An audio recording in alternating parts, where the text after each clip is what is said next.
We're going to start off with a look at the Secretary of State's office here in the great state of West Virginia. Mac Warner was on, of course, the day that I'm not here, he's in. But I said, you know what? I've got someone just as good. Darrell Shull, he is the field representative. Good morning, sir. How are you? I'm doing well. I'm sorry to hear about your voice problem. I'm going to hang a sheet of plastic between us in case it's more than just shouting. I've got 2 containers of hand sanitizer between us. We can make sure to maintain a safe distance. It's the standard precaution. And I'll tell you, it's funny, in the radio industry where our voices are our tools, as soon as someone comes in and says, hey, morning, and I croak out a good morning, door closes, look at me in the window and wave. They're all done. Mm-hmm. It can take out a whole radio.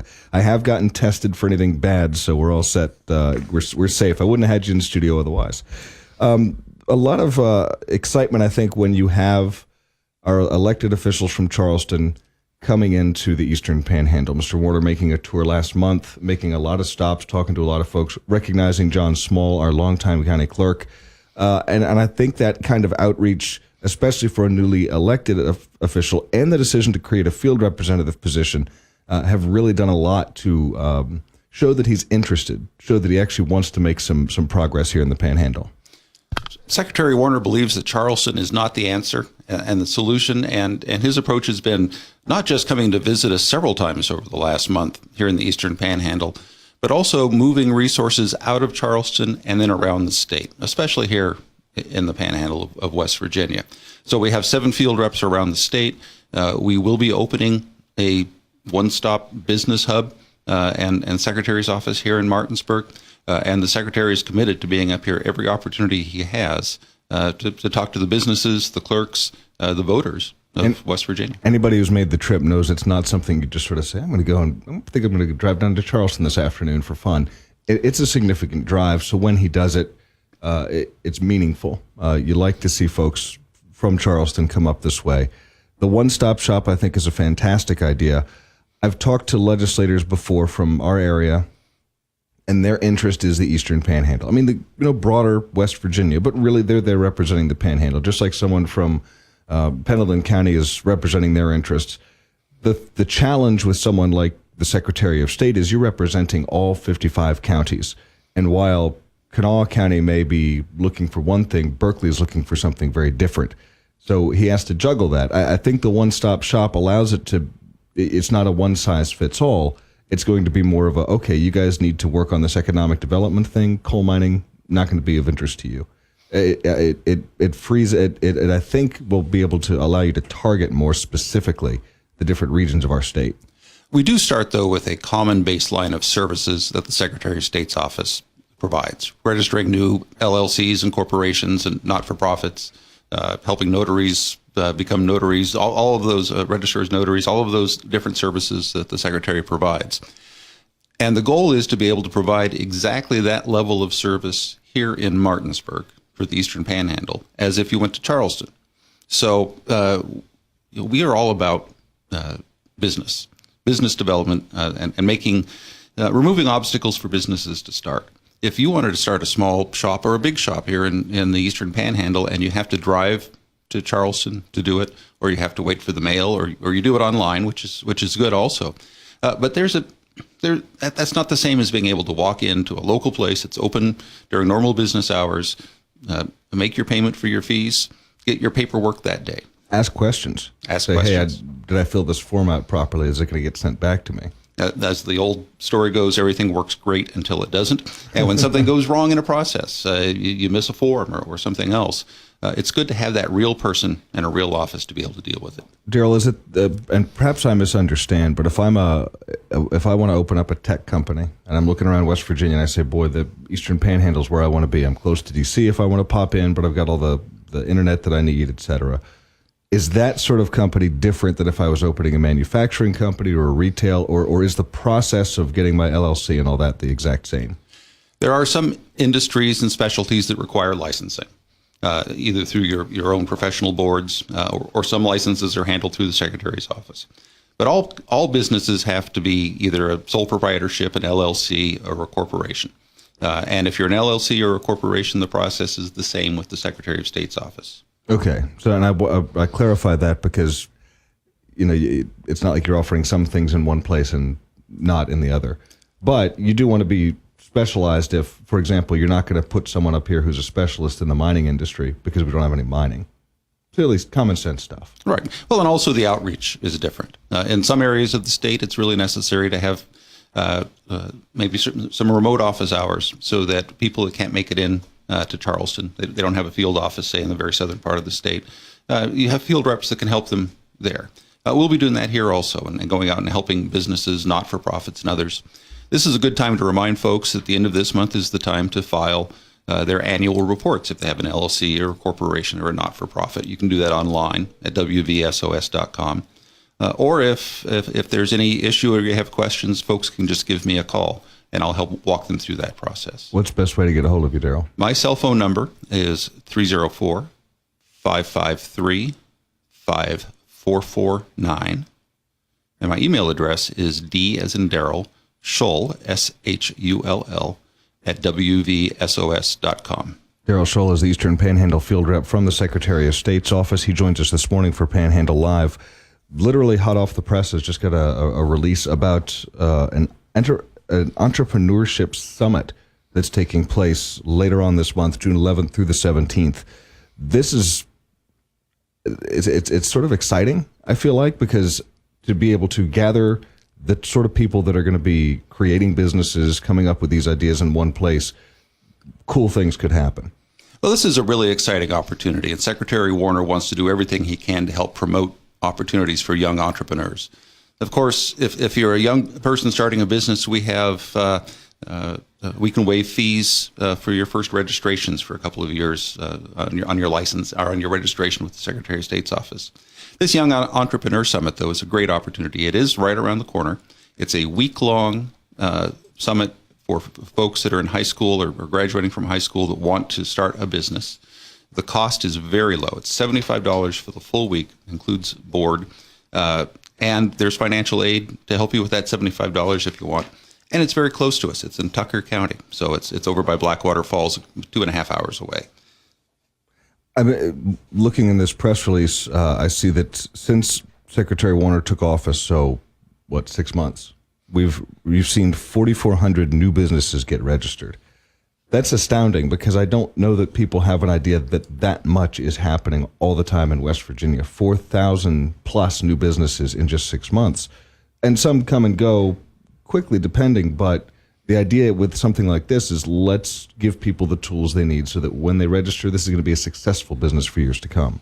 Well, and we think a lot in the Eastern Panhandle about some of the big opportunities that have come our way in the last few years. But we also need small opportunities. We need folks that want to start up a one-person or a three-person shop, whether it's a small restaurant or a bakery or a construction company. And most of those 4,400 businesses across the state fall into that small category. It's tough starting a small business.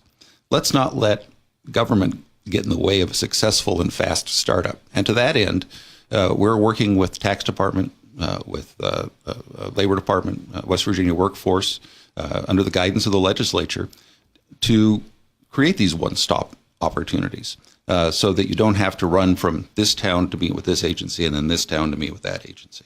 What goes into that, Darrell, in terms of, I guess, herding all the cats? What do you need in each facility, and why is it not just as simple as doing it? You have to go through all these steps. You're talking from the perspective of the person wishing to start. Right. Well, and in terms of saying, hey, I want to open up a one-stop shop, you have to work with the legislature and the workforce. I mean, it seems he's having to create this. It seems like it should have been there. But what goes into this from his perspective? What do we not have now that we should have? The legislature wisely created the legislation and set the goal of a one-stop shop. Since when you want to start a business, your first stop is the Secretary of State's office. It makes sense to have a Secretary of State who's going to work diligently with the other agencies to find every way to cooperate with the other agencies and make it easy for the customer. And other agencies would be like Workforce West Virginia, Tax Department, et cetera. Okay. So if you're starting a business, you start with the Secretary of State's office. Your next stop is the Tax Department. If you're going to have employees, the next stop is Labor and Workforce. What it takes is a secretary willing to devote the resources to make it happen. I know there was a lot of online opportunity in the last administration for that, very much using technology. That's not going away, correct? There's still going to be an emphasis on using the latest and greatest to be able to help people online. This is just a physical place they can go, close to their business itself. Not only is it not going away, we're building on that infrastructure and improving it to make it more reliable, easier to get to what you want. Right now, in a few sections in the Secretary's website, some legacy systems, you have to click 5 or 6 times to get to what you want. Our goal is to get it to where you click twice and you're at the information you need. And that's user-friendly websites is huge, especially if you're talking about someone. And this is what's so interesting to me. When you find entrepreneurs, many of them are savvy business people, but many of them also are not. They're simply someone who has a skill. For example, if I'm a carpenter, I'm a great carpenter. I know how to do it. I can work on projects. I can be whatever. I want to start my business, but I have no idea about that end of it. I just want to be a carpenter. So if you can help that person move through, I would think it would be a benefit to the state as a whole, as well as that individual. It absolutely would. And if you're starting a carpenter, if you're starting a muffin shop, you're going to be baking muffins. You're not going to be online all day trying to figure out these systems, which is why field reps are important to be able to go in and assist as well. And having a downtown office is important so that somebody can stop in before or after their shift. Darrell Shull is the Eastern Panhandle field representative from West Virginia Secretary of State Mac Warner's office. We're chatting this morning on Panhandle Live. Right now, we're making a quick stop at the West Virginia Secretary of State's office, and I say that sort of punning with a pun intended because they are working right now on creating a one-stop shop for businesses. We've been talking about it with Darrell Shull, who is the Eastern Panhandle field rep. If I were to start a business, hypothetically, how long does it take me to, if I come into the Secretary of State's office and I say, hey, I want to have an LLC, what's the process there? How long do I have to wait, and when can I sell my first widget? So there's 2 or 3 steps involved, depending on your business, if you're going to have employees, if you're in a city limit, et cetera. The first thing I would advise is if you go to wvsos.com, we have on our website a guide to business startup in West Virginia. It walks through the process and helps with the decision trees that somebody would have to go through. It's a very helpful guide. It talks about the different agencies involved. Right now, though, what you do is you'd come to the Secretary of State's office. If you're there in person, the same day we can take care of your business registration, transfer you to the tax department. You can take care of your tax situation. And if you can do these things in person, you're good that day. Since you're dealing with multiple agencies, if you can't be there in person, you're not in Charleston because we don't yet have an office here. It's opening soon. Then you have some delays because of mail or waiting for certificates to be sent, et cetera. But it's still a speedy process. We want to make it speedier. When is it going to open? Do we have a ballpark yet or a timeline? We're looking at the month of July to open. Secretary Warner, as he's been looking at the Eastern Panhandle, has realized the needs here are great. And so rather than an office that might be, part-time or staffed by me, we're looking to make it a full hub office for the Secretary of State's office, which means fully staffed, open regular business hours, and people will be able to do everything in that office they could do in Charleston. I'm not going to put you on the spot in any way politically here, Darrell, but with the legislative session going on in the budget process and then talk about taxes that could impact businesses, do you know if anyone goes to the Secretary of State to get his opinion, or does he advocate one way or another for things, or is his job simply to say, you pass what you pass and I'll pass it along to businesses? The Secretary of State is the top elections officer in the state. And in that role, he really doesn't make political statements or take political positions. He's also a member of the executive branch of the government. And in that role, he doesn't set policy. He recognizes that's the role of the legislature. Right. He works with the legislator, with the various committees to give the best guidance and advice that he can. And they have a very close working relationship. But it is the legislator's job to make policy. And that's similar to what Patrick Morrissey has told us in the past. I'll give him advice when they ask me from a legal standpoint. Mm-hmm. I don't get into any efforts at all of that. And I was thinking from the business perspective from the Secretary of State's office, he hopefully would be tapped as a resource to say, where are the hotbeds of activity? We've got 4,400 jobs or businesses rather, that have been created in the last 6 months. Where are they being created? Is it all in Braxton County, or are we over in Berkeley and Jefferson?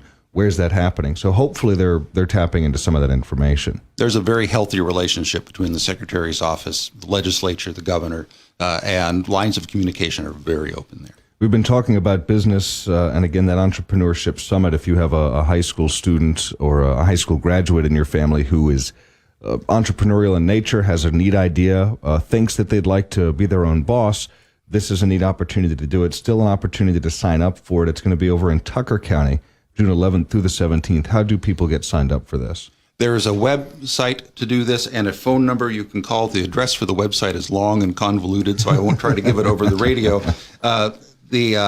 It's sponsored by the Ohio West Virginia Youth Leadership Association, or they put it on, and it's sponsored with Dominion Resources and the West Virginia Department of Education. They cover most of the costs for folks. If people want to sign up, I think the best thing to do would be to contact me. I'll get the right information to them, and again, that phone number is 304-553-5449. Darrell Shull, the Eastern Panhandle field rep for the Secretary of State's office. You mentioned that Mac Warner is also the chief elections officer. We're not coming. Well, I feel like we're still in the election cycle just because of the session and the extension and everything else. But we're not. We're not coming up on an election this November. However, there are still elections happening, municipal elections. Secretary of State plays a role there as well, correct? Absolutely. Our role is to assist the local town clerks and city clerks and recorders with any questions or assistance they might need. By law, we provide training to those clerks and recorders at least every other year to help them with their elections. And then our field reps are out working with the clerks, dropping it on the elections, dropping it on early voting to see how we might be helpful and what questions we might be able to answer. Today, people are voting around Berkeley and Jefferson counties. We have elections coming up in Bolivar and Ranson, Harpers Ferry, Hedgesville, Pawpaw. And those elections are between June 6th to June 13th, but early voting windows are already open for those. With early voting, is it the same in terms of process as it is for a larger county election or even a national election? You go to your county clerk's office and cast your ballot? You go to your local clerk. This is a municipal election. So you go to, in most cases, town hall. I would recommend that if you're interested in voting, you contact your local town hall and ask them what the hours are for early voting and what the polling location will be on election day. Is the state code that applies to municipalities different than it is to counties for their elections? It's very similar. And code is all guided around an election system that is verifiable, honest, and trustworthy. And those same safeguards are in place, municipal as well as county. There's some more flexibility for municipal elections, knowing that you have smaller towns. Some of these towns have 200 people, in them. And so you can't have a 5-person polling board necessarily. So there's some flexibility to have one less person here and do some other things. But all the safeguards and controls are in place. When you look at some counties in the state still use paper ballots, as I understand it. Here in Berkeley County, we have these touchscreen things. It looks like you're ordering an MTO over at Sheets or something. Is that the long-term goal, to get the latest technology in every single county in this state? Or is it, as you're saying, for a municipality with 200 people, or hanging chads just not an issue and we just do what we have works and it saves money? This is where a philosophy of relying on your county clerks to give guidance to the Secretary of State's office is appropriate. It's up to each county commission to budget and put those machines or systems in place. It's up to each county clerk to administer the county elections.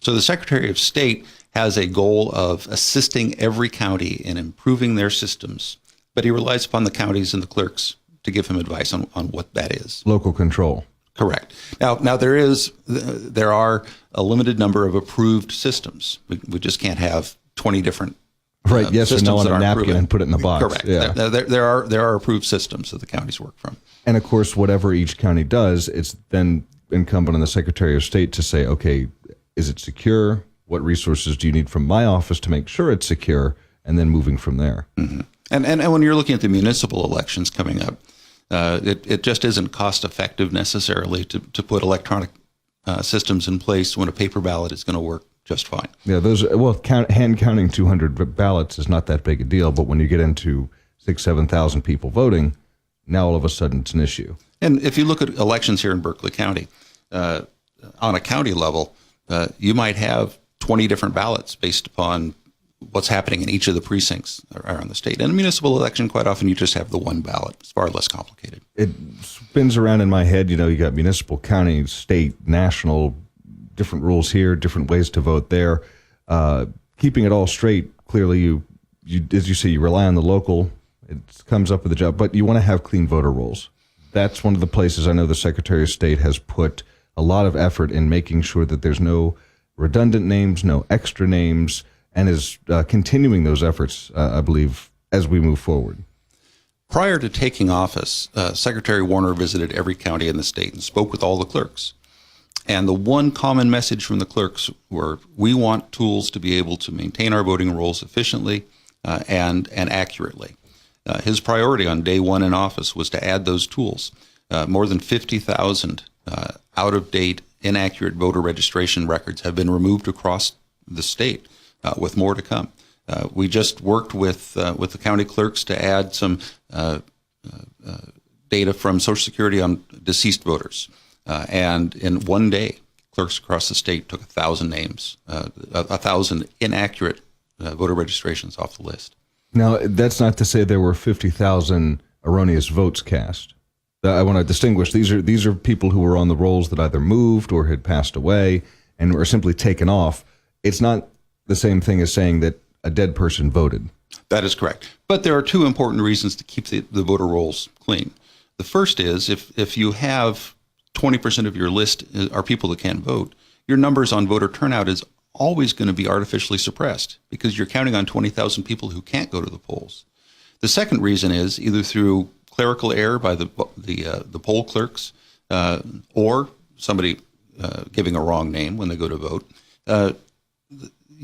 Having inaccurate voter rolls provides opportunities for discrepancy. Right. If it's a messy room, stuff gets lost. Correct. If you can whittle it down to legal voters who are meant to cast their ballot, but you don't want the pendulum to swing too far the other way and have people who are lawfully allowed to vote somehow invalidated. That's been an issue, I think, in Ohio. Not that that's happened, but there's folks who fear it may have happened. I understand Mr. Warner and the Attorney General Patrick Morrissey, who's going to join us a little later on, are working together on some of these issues. Yeah, and the Ohio issue has to do with how the processes for removing inactive voters. And there's a couple of processes well defined in law, federal and state law. And the challenge is against the federal and state law, not what those clerks or secretaries might have done in Ohio. Okay. Are these techniques being used in Ohio the same techniques being used in West Virginia? Is that the reason for the interest from the state? These techniques are being used across the country. Okay. Same techniques across the country. And it's an important point that not only is it the right thing to do to clean up voter rolls, but it's the legal responsibility to clean up the voter rolls. Well, it's the job. You want to make sure that people are voting who are able to vote. You don't want people listed on there. It's like going through your Christmas card list and mailing a card to someone who's deceased. It's upsetting and it's just unnecessary. Excuse me real quick. I'm going to get a drink of water. Well, and you mentioned the Attorney General and Secretary working together. What they've done is filed a friend of the court brief to support these voter cleanup activities that are so necessary to keep our rolls accurate. When you start to look at the methodology of determining who isn't allowed to vote, you talked about, for example, Social Security Administration. They'll be able to tell you pretty quickly if somebody is deceased or not. What are the other ways if somebody has moved? I mean, you certainly aren't sending someone over to their house and knock on the door to see if so-and-so still lives there. So can you just talk at all about the process for doing that? Sure thing. There are various reasons that somebody might have an inaccurate registration on the roll. Starting with you were Mary Jones before you got married and you were Mary Smith afterwards and you changed your voter registration, but the old registration just simply didn't get canceled in the process. Happens quite a bit. You live in Jefferson County and you moved to Berkeley County, but your registration in Jefferson County still exists. Or you live in Jefferson County and you move to Virginia. That's a mistake. But if you do that, you might be registered in both states. So those would happen. We moved to Jefferson County last year and were able to change over just in time. Had it not, I guess I could have come to my old precinct to vote, but then technically, being a Jefferson County resident voting in a Berkeley County election, I'm sort of not really following the spirit of the law. Well, the spirit of the law is that you have to have a time before the election that registration closes so that all the voter poll books can be prepared and everything else. And if you happen to move in that period between the close of registration and election and you can't vote in Jefferson County, you shouldn't have your right to vote thrown out just because you moved during that particular month. Right, absolutely. Darrell Shull, he'll soon be manning his station at the one-stop shop. I know you're out and about right now, 304-553-5449. Thanks so much for coming on this morning. I really do appreciate it. My pleasure. I hope you feel better soon. You and me both.